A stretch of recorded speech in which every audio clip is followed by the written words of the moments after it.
Okay, so win every listing. Let's get to this first slide here. So build rapport. Okay, so this is really, really important. That's why it's the first slide. And I'm going to talk about this a little bit because building rapport is actually the most important part of your connection with someone. People are going to decide whether they want to do business with you in like the first 6 to 10 seconds. Some people say it's 15 seconds. Some say it's as low as 6. Here's why. People don't care how much you know until they know how much you care. That is, I believe that's Theodore Roosevelt who said that. You can fact check me, let me know. But that's there is no truer statement than that. And if like you can literally walk into an appointment and talk about how much you are obsessed with your content or how great you are with marketing or excuse me. Or how awesome you are with graphic design and all this other promotional stuff now, and how knowledgeable you are on the market. But if they can sense that you really don't give a crap about them at all, like they're going to be like, yeah, I don't want to work with this person, because then you start to sound like you have commission breath. You start to sound like you have, that you don't really care about their best interest. You just want the money. And then it's kind of find them, fleece them, forget them. And then, that's it. Just throw you into a ball and you're out. If you give a seller that feeling, they're not going to want to do business with you. And remember, it's about how they feel first. We as human beings are emotional bodies. Like, we care about how we feel. Think about why you want to do business with someone. When you walk into a car dealership and you get the salesman that just comes up to you and says, "Oh my God, blah blah blah. Hey, come over here and buy a house or buy a car," like, and then just start like giving you the pitch like right from the beginning, like they haven't established any rapport. You feel like you feel like when you're done talking to them, you feel like you need a shower and it's gross. And like you don't buy from that person. Nobody does. And if you do, it's like a miserable experience. And the same thing goes for real estate. So we just have to make sure we build that rapport and establish that connection. So here's a good connection. Two things here. Vulnerability is a great connection. So like when you and I don't mean like vulnerable, meaning like, oh my God, I'm so weak and scrawny and I'm barely surviving as a real estate agent. I'm starving. Like, that's not what I mean by vulnerability. Vulnerability, I mean, like, talk about who you are a little bit. Open up. Be yourself. Talk about some of the failures. Like, that's a great thing to actually talk about too. Like, you can say, hey, look, I really, really messed up a listing one time in my second year in real estate where, I actually lost the client because, we advertise a home a certain way and we learned from that, and we are so much better today because of that mistake I made then. Like, that's a vulnerability thing that says like, hey, you know what? You're admitting, you're being real, first of all, that you're human, you make mistakes. But you're also, you're showing that you're intelligent because you learn from them. So, I don't go into too much detail. We don't want to talk about all your mistakes, but like show a level of humanity is what I'm saying. That's all. Also, WIFM, if you guys haven't heard this before, it stands for what's in it for me. And when I say me, I don't mean me, the realtor. I mean, that's what the seller is asking. What is this realtor going to do for me?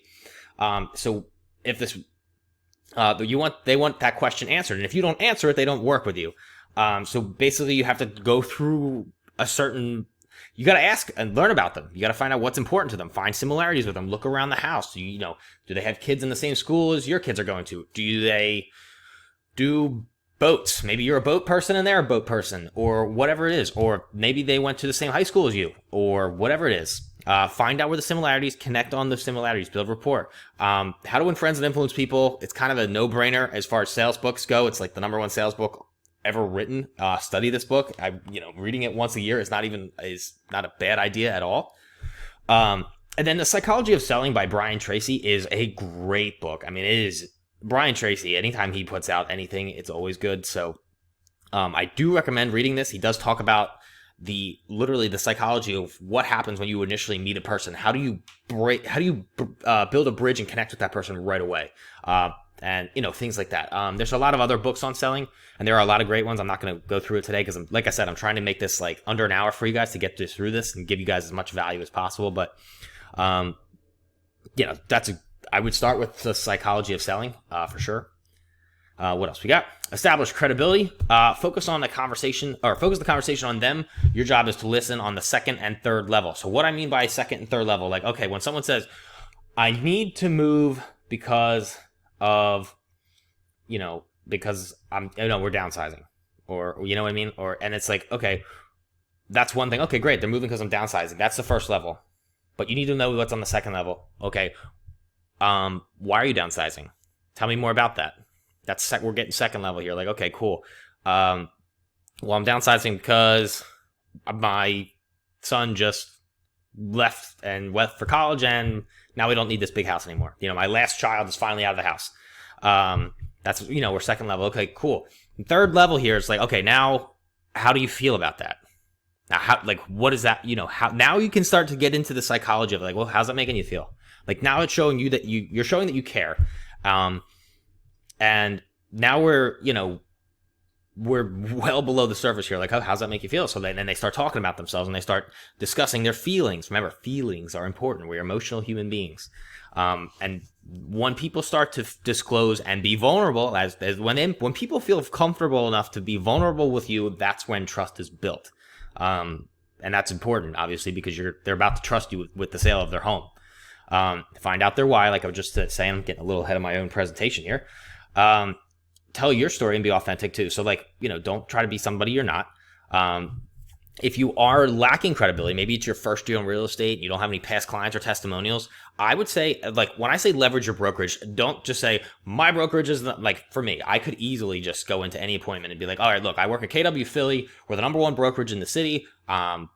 We do over $1 billion in sales a year and blah, blah, blah. But, obviously that's my office as a whole. That's us and a combination of me and 375 other agents. That's not just me. So, like, if you are a new agent, try not to like live on the brokerage. When I say leverage the brokerage, I mean like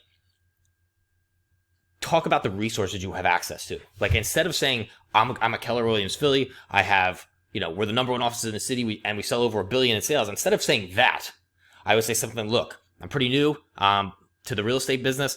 I've only done a couple of sales. But let me assure you, I have access to the best in the business. We have the top 3 teams in the entire city of Philadelphia, all in one office. If I have any problem or any questions with anything, I can easily access them, make sure I find the answer, and get it done for you in the most professional way possible. I have access to the best in the business. So we do have a good team behind me to help, to help promote the proficiency of this sale or something like that. I'm shooting from the hip here, but you get the point. That's what I mean by leverage the brokerage. And if you were a newer agent and maybe you've been shadowing somebody, talk about the stories from those sales. Like, okay, you shadowed another realtor and you were going through a home inspection. Hey, one time I was in this sale, I was, helping, or I was working with another realtor in this sale. And they, we saw this in the home inspection, let's prevent that from your sale by doing that. You know what I mean? Like talk about things you've been through already. As you guys get the point, I don't want to spend too much time on that.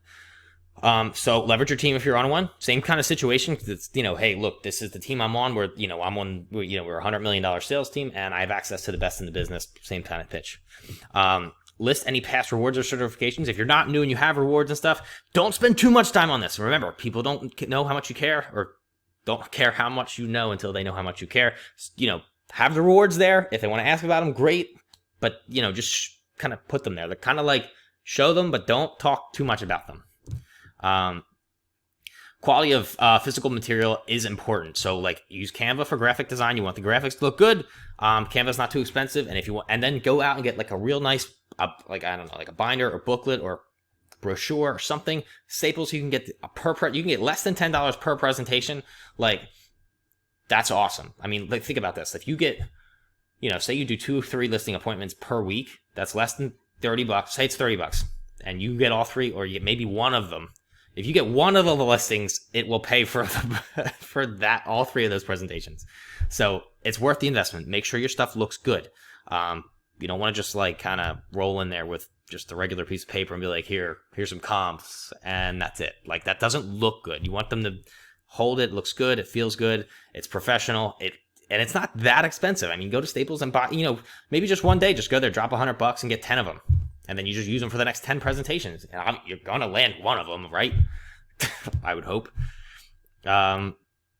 So display knowledge. So we're going to talk about the entire sales process from beginning to end. Like if they, this is kind of subjective to the kind of the conversation. If you're dealing with an experienced seller who has sold 1 or 2 or 3 homes in the past, maybe skip this part because, they've already been through the ringer a couple times. They kind of understand this. Maybe just kind of go give them a little refresher. Hey, look, I don't remember the last time you sold a home, but here's where we're at. We're going to do this. We're going to do this. And, you kind of get the picture. If it's a new seller and they have no idea what they're doing, then maybe kind of spend a little bit more time on this. Be like, okay, look, this is how we do this. I remember you bought a home from me 3 years ago, and I know you're selling now, so this is kind of how we're going to roll this time. That's kind of what I mean. Our listing presentation that we use for our team has 26 different steps, and I don't go through all 26 steps. I just say, hey, look, in the, preservation of time, here's all the steps outlined. I'll leave this with you. And if you have any questions about any of these steps, after I've given them like kind of the 30,000 foot view of it, if they have, I'm going to leave this picture with you here, or this brochure or whatever. If you guys have any questions about any of this stuff or as to how this works, let me know. I'll be happy to walk you through it. That's kind of how I take that. So know your numbers, guys. Seriously, like new agents especially. I'll tell you a funny story, actually. Very grinds my gears when I talk about it, actually. But I'll tell you in a second. So know the numbers. This is one of the best ways to show credibility and competence. I mean, this is your job as a real estate agent, is to be a good marketer, or to know your market, I mean. So, it's to be a good marketer too. But to understand your market that's the job of us real estate agents. So if we don't know our market, then we are terrible realtors. so explain the comps, how you identify, go into a little bit of detail, talk about hey, look, I picked these comps because they're within 20% of the square footage of your home. Like obviously they're not double. You're not comparing a 1,000 square foot home to a 2,000. I mean, they're literally double in size. That would not be a comp. Which I've seen realtors do that before on some of my listings. Oh yeah, this is, we're offering you this because the one home down the street's only 1,000 square feet. I'm like, yeah, but my listing is twice that size. So get out of here, bring your offer up. Sorry, rant over. So, okay, focus.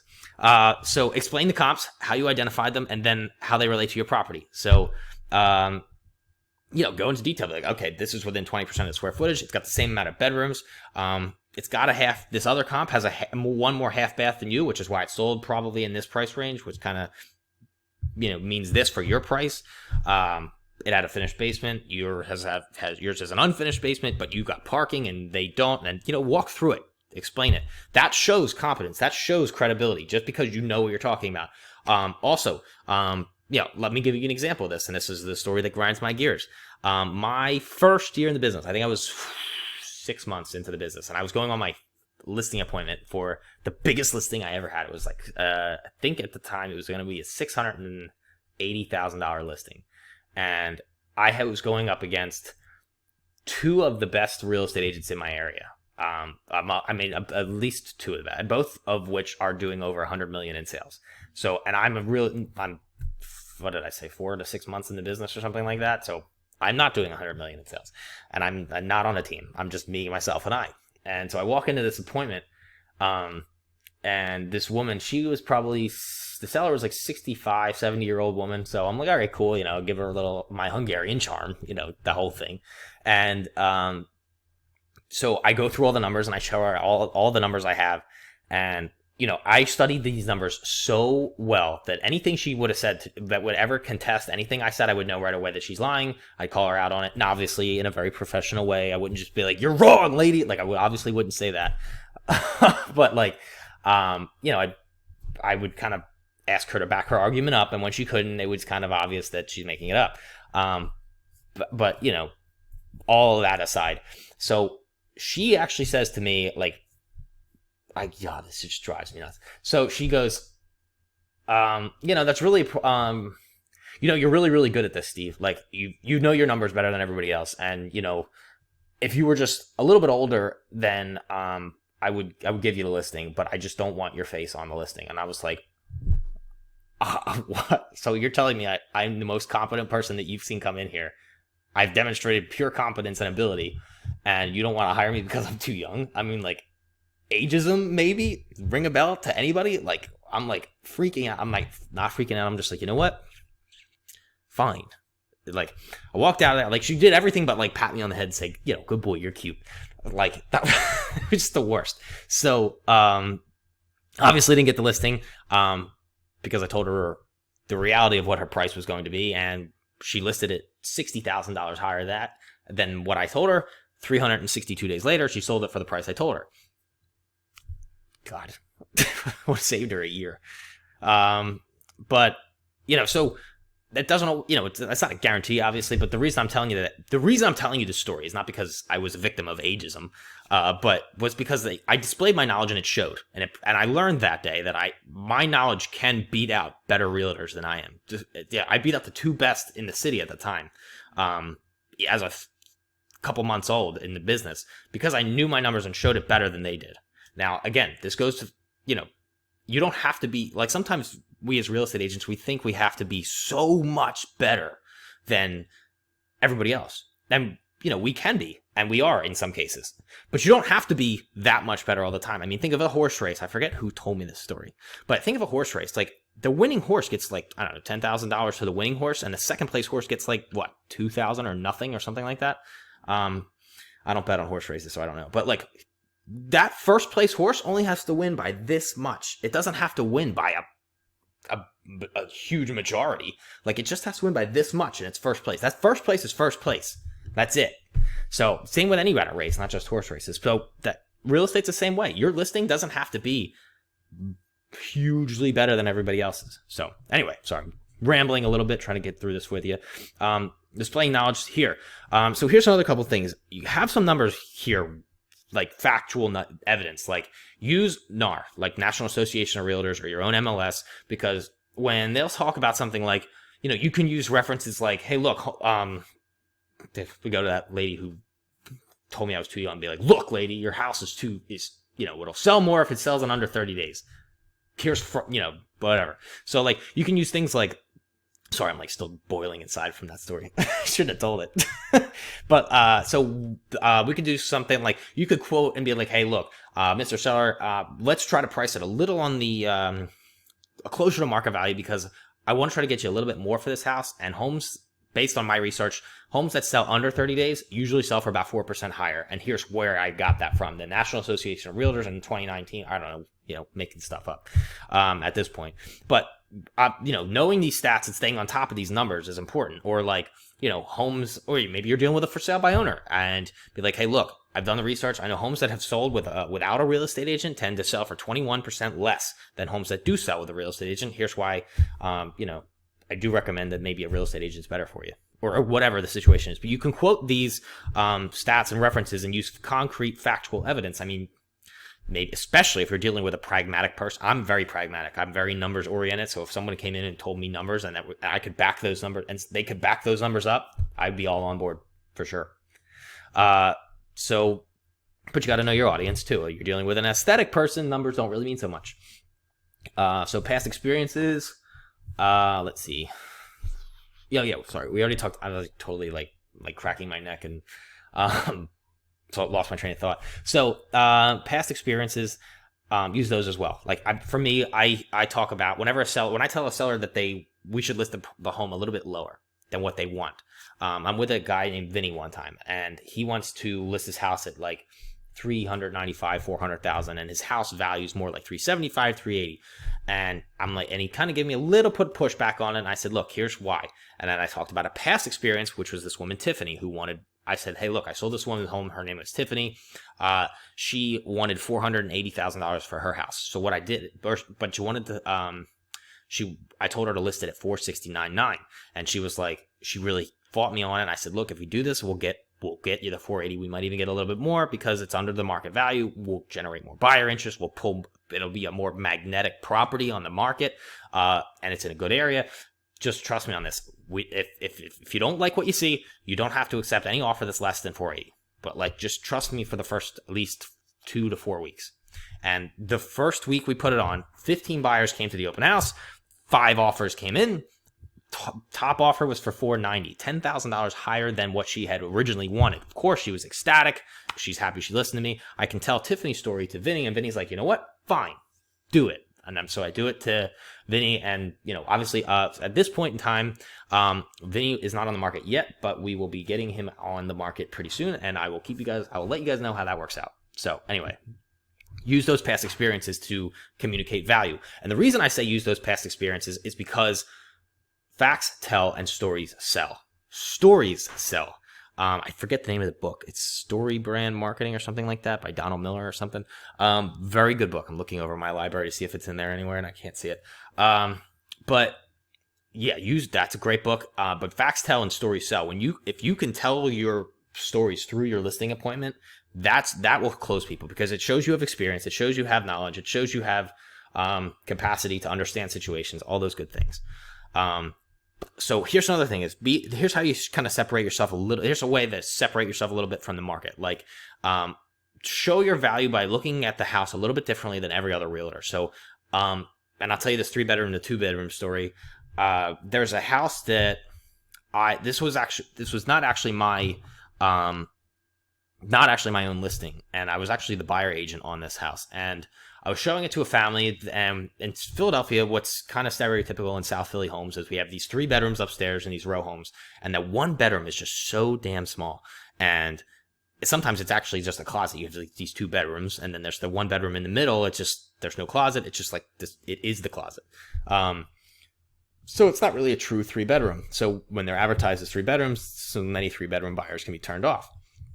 Excuse me. So I get through this, and it's listed by the number 1 agent in Philadelphia, and who is still the number 1 agent. He does $300 million a year in sales. So I go into the listing, and no matter what happens, I think this listing, a beautiful listing, and it just wouldn't sell.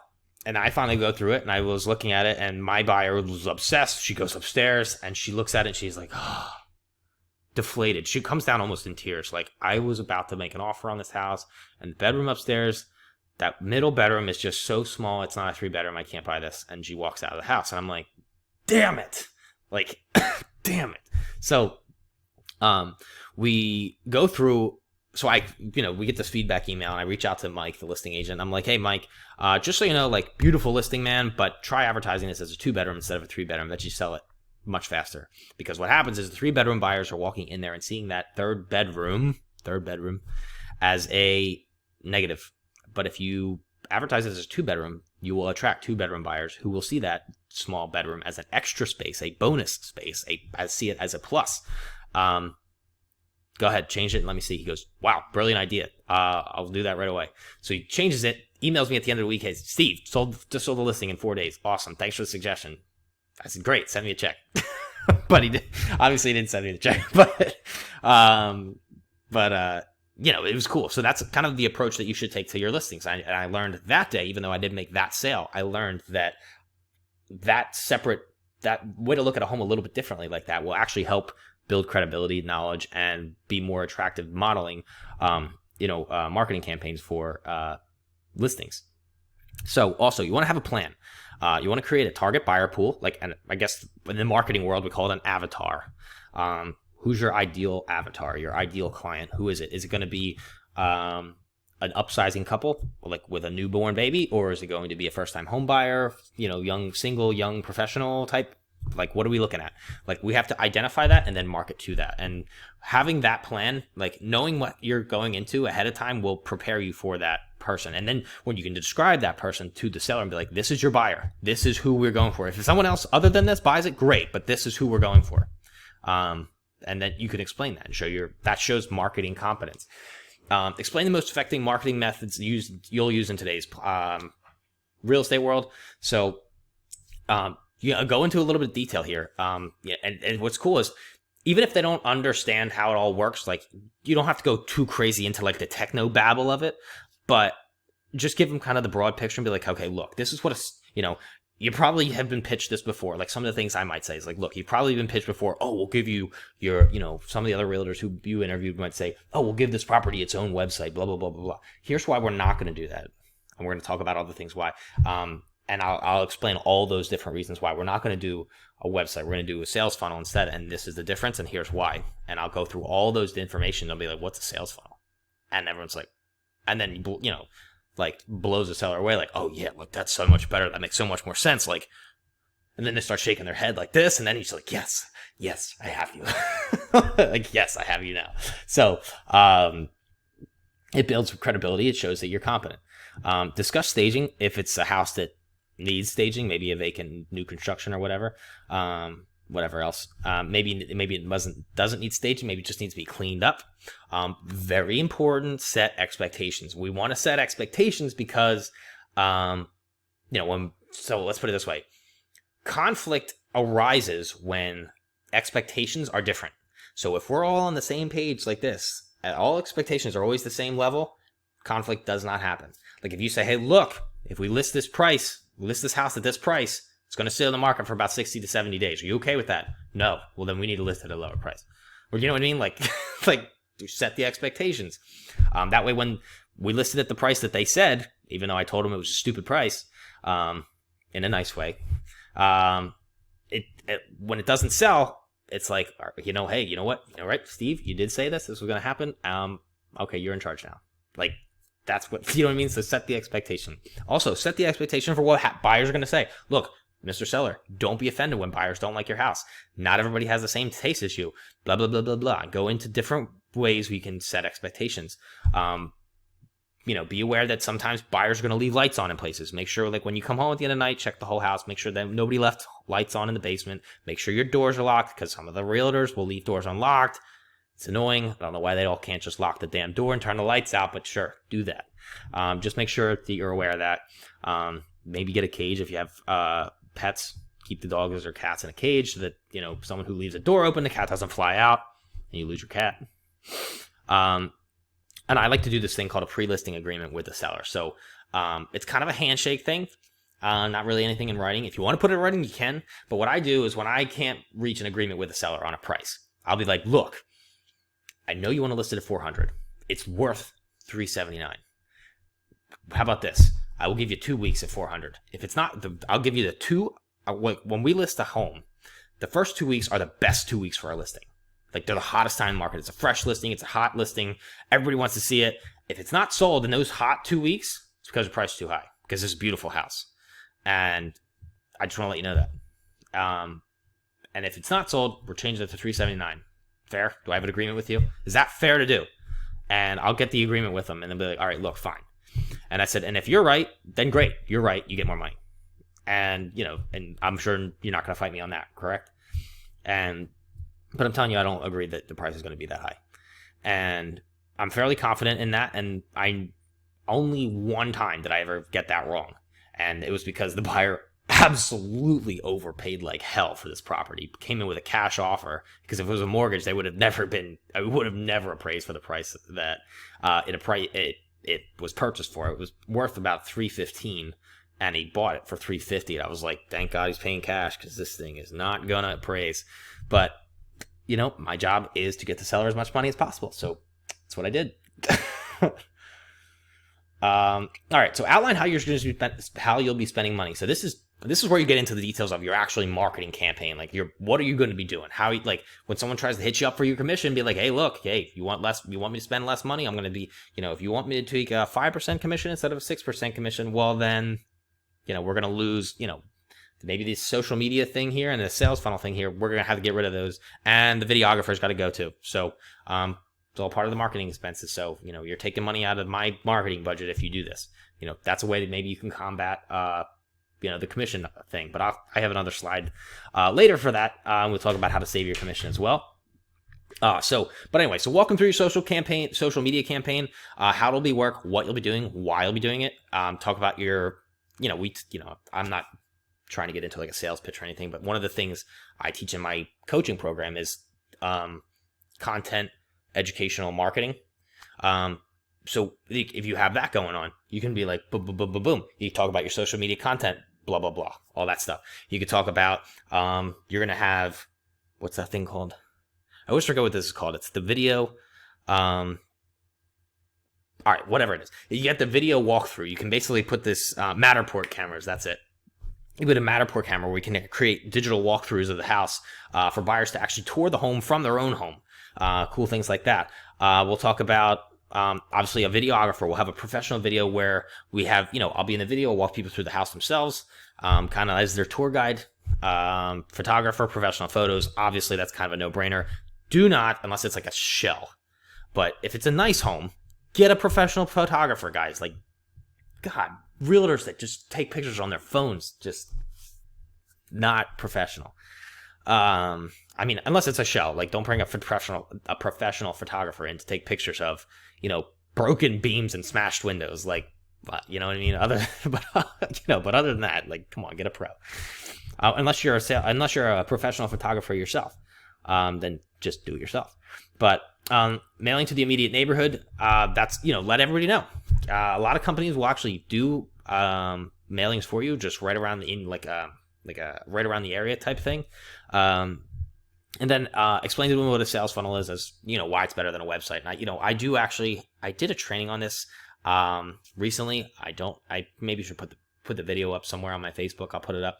But you just go through that, talk about what a sales funnel is versus a website, why websites are dead, and why sales funnels are where you're supposed to be. Like, talk about all these cool different things and outline them in detail. And be like, this is what we're doing.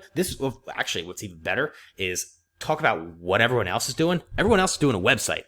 We're doing a sales funnel because websites are dead, and here's why, and blah, blah, blah, blah, blah. Or everybody else is just going to throw it up on the MLS and let it go. I'm going to put it on the MLS, but I'm going to also have a story behind it and all this other stuff. And other people are just going to leave it on the MLS, or maybe they'll throw a Facebook post up and say, hey, buy this home, and that's it. And I'm going to be like, okay, well, we're going to do a full-out social media campaign. What we're going to do, the way we do that is we have an ad campaign, then we have an ad set, and then inside of each ad set, we have ad 1, 2, and 3, and we test those based on images, and then the images, we do this thing called sandboxing and blah, blah, blah, blah, blah. And you get all into all this stuff. You probably lose the seller a little bit. You don't have to get into too much detail. I'm just kind of rambling on what I know. Your seller's going to be like, oh my God, this guy's a marketing genius. When I use all these different terms that they've never heard of, like sales funnels and sandboxing and Facebooks and ad sets, and they're going to be like, okay, I'm dealing with a marketer, not a real estate agent. And that's what they want, because that's what we do. We market, we sell things. That's part of our jobs, is to understand that stuff. So anyway, avoiding commission cuts. Fun topic. Have a dialogue prepared for this. If you are not prepared for this conversation, you are going to get your commission slashed. So framing is really, really important. This is your money. Protect it. I mean, this is what keeps the roof on. Oh, the roof over your head, the lights on, the food on the table. Protect this money. I saw one time, before I got my license, I was actually a real estate investor. I was looking for a home to flip. I walked into this house. The realtor goes, hey man, if you buy this house through me, I'll just give you 5% on the back end when you flip it. I'm like, dude, you just literally threw your money away. I didn't even ask. I didn't even have to ask for him to throw his money away. Like, that's just gives me like agita that he's just like that, when it comes to negotiation, there's like, he's going to throw my money away too. So, dialogue options. So really cool. I used to work at another brokerage before Keller Williams, and they had this cool listing agreement where they framed the 6%, and I thought it was brilliant. Obviously I can't change the paperwork, but it was cool how they did it. They had 6%, 7%, or 8%. Check which one you would like. Obviously, every seller is not going to check 7 or 8%, so they checked the 6.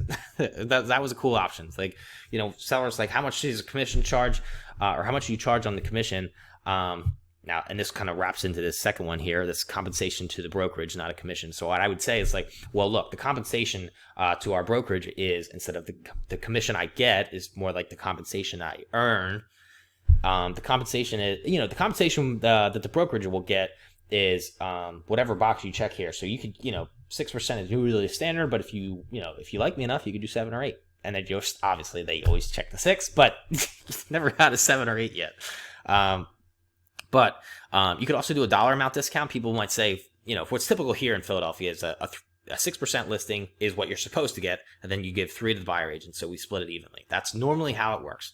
There are some people who will do more, 3.5, 2.5, or which does drive people nuts in my market now. But I also understand that's not how it is in every market. What is common in other markets is different than what's common here. So whatever's common in your area, just don't, make anybody angry or other realtors angry. Remember, we're all in this together.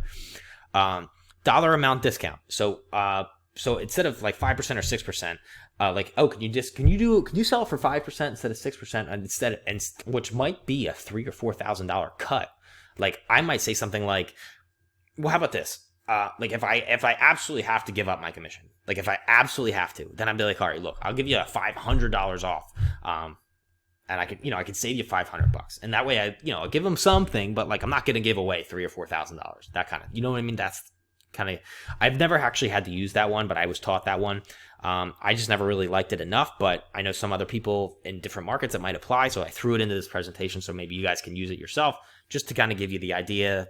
You can take it and run with it. My favorite is the last one. I'll get into that one, but I kind of use it.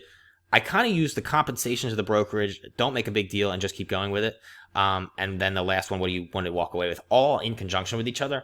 So I'll be like, so like when I say don't make a big deal of it, like if someone says, sometimes sellers will ask and be like, what's the commission? I'll be like, okay, it's 6%. Is what, the compensation of the brokerage normally is about 6%. It's the standard here in Philadelphia. Is that, you're okay with that? And they're like, yeah, okay. And then you just keep going. Don't sit there and be like, are you sure? Like, no, stop. Just keep going. That you got it. Okay, that's a yes. That's a close. Move on. Like, that's it.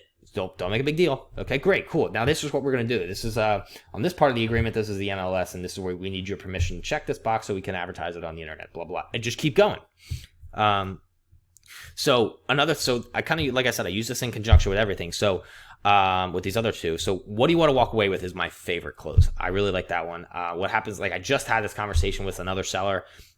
He said, Steve, I feel like 6% is a little high. Like, can you do it for 5%? We do like to save a little money. And so again, this is important because the person asking the questions is the one in charge of the conversation. And so that's a question. That means the seller is driving that conversation, not me. So I need to get control back. So I'm going to ask him a question. So I'm going to be like, hey, Vinny, I appreciate the question, but I just out of curiosity, what are you looking to walk away with? So now I'm back in the driver's seat because I'm the professional. I'm the one supposed to be driving this conversation. So I said, okay, what are you looking to walk away with? He goes, honestly, I'm looking to walk away with $50K. Great. Okay. What's your mortgage amount? I'm still asking the questions. I'm still driving this conversation. I'm now in charge. Again, I'm staying in charge, making sure I stay that way. So, okay, great. What's your mortgage amount? It's $285. I'm like, great. Okay, so I said, all right. Well, your house I think is worth over between $375 and $380. So, we based on transfer taxes and all this closing costs and realtor compensation and all this other stuff, we have to sell your house for over $363,000, and you'll get your $50K. And if we sell for more than $363, then you'll get more than $50K. Does that sound good? I think that's realistic for given the house you're trying to sell and the market that we're in. Does that sound good? He goes, yeah, that sounds awesome. I was like, okay, great, cool. So here, moving on with the agreement here. This is the part where I need you to check this box so that I can advertise your property on the internet. And I just keep going with it. Boom, closed it, kept my 6%, keep going. That's how a dialogue works, and that's how you get that done. Keep the 6%, seller's happy. Boom, close, done. Full 6. And if I might be double ending that one, so I'll stay tuned for that one. So that might be cool. Socials, use social credibility, list reviews. All right, what are we at? 38 minutes into this. All right, let's try to keep this under an hour for you. Use social credibility, list reviews. Video testimonials are the best, guys. Video is better than anything. They say a picture is worth 1,000 words. Let me tell you this: a video is worth 1.8 million words. So I'm going to use 1.8 million words way more often than a picture. Great. 1,000 words is fantastic, but 1.8 million is way better. So let's use video testimonials. Let's ask our clients, be like, hey, look, if you don't mind, can you send me a video and be like, tell me how awesome I am? Obviously don't ask like that. I'm just shooting from the hip. But get video testimonials. Social media screenshots are great too, because it shows that you didn't just write these testimonials yourself on a website. Like, it shows like actual bubbles from Facebook or Messenger app or whatever, or people blowing you up somewhere. In a good way. Use these social media screenshots and put them on your website or wherever. Or not your website. Remember, those are dead. Screenshot text messages. Like whenever someone says to you, like, hey, Steve, thanks so much. You have been absolutely awesome in the home sale here. We're really loving the house. This is blah, blah, blah. This is amazing. Screenshot that. Save it. Awesome. social credibility. You can maybe even go to Staples, get it printed as part of your listing agreement, and put it in there. And then obviously there's the typical Zillow, Trulia, Realtor.com. Any kind of reviews on there, feel free to slap them into a presentation. And then also talk about other realtors, and that's another selling feature. Like, look, me as a listing agent in my area, a lot of realtors like to work with me because they like to, that I'm a pretty cooperative real estate agent. I'm not very combative, and I'm not I tend to make things easier for the buyer agent. So, that's a huge selling feature, because when I'm on the buyer side, I want to make sure that whatever, there is another aspect of it, I know to who the listing agent is. If I see it's somebody that I really don't want to work with, I might not want to show that listing, because I know that the transaction will be miserable for the buyer. It will be a grind for me. And we might get jerked around and screwed over at the end of the day. So if I'm dealing with a realtor that I know is going to screw me over, I might take my buyer away. But if I know the realtor is awesome, I will promote that listing a little harder than some of the other ones. And that's the selling feature for you as a real estate agent if you have a good reputation among your colleagues. And be a likable authority. Like, a likable authority is I guess a significant figure that people actually are attracted to. So somebody who's doing video regularly on Facebook, and people get to know you on Facebook. Like, think about all the YouTube channels that you follow. Like, or maybe you might follow me on my podcast or my Facebook group, but my coaching program or whatever. Like, you guys get to see my videos over and over, and you get to kind of know who I am as a person. And then that way, when you show up at the listing, it's like they already kind of know you.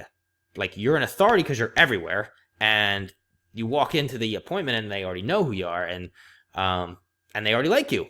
So you're the authority and you're likable. It makes it easier to close. An epiphany bridge story is something I learned from Russell Brunson. He's a brilliant, brilliant marketer.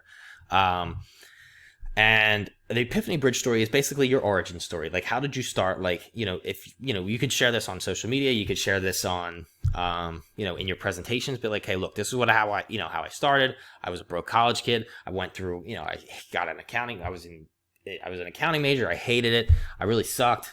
Then I started the stock market, blah, blah, blah, and that really sucked. And then I found real estate, and then I had obstacles in real estate, and then blah, blah, blah. And go through all this thing and tell that story. And then people see that you're human, and you started as a crapshoot broke kid, and then you worked your way up, and here you are, and now you're doing coaching, now you're selling real estate, now you're doing, you're on a $100 million sales team, blah, blah, blah. And there's a journey there, and people can go through the journey with you. Think about it. In movies, in Hollywood, the first 10% of every movie is actually designed to get the viewer to connect with the main character. That's what it is. The first 10% is the epiphany bridge. Is your origin story, the connections part.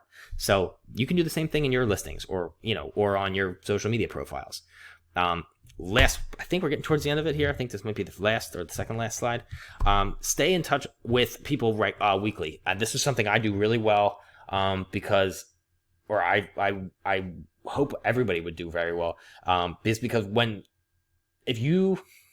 the worst thing you can do is get a listing signed and then disappear. And then sellers will hate you for it, and they will talk all kinds of crap for it. I know a lot of realtors in my market will do that, because it's all about the volume here in Philadelphia. People will be boom, boom, boom, list. They go through a seller, get it signed, boom, done, see ya. All right, see ya at settlement. And that's it. Stay in touch weekly. It gives you, send them a video text, give them a video phone call, or a phone call voicemail.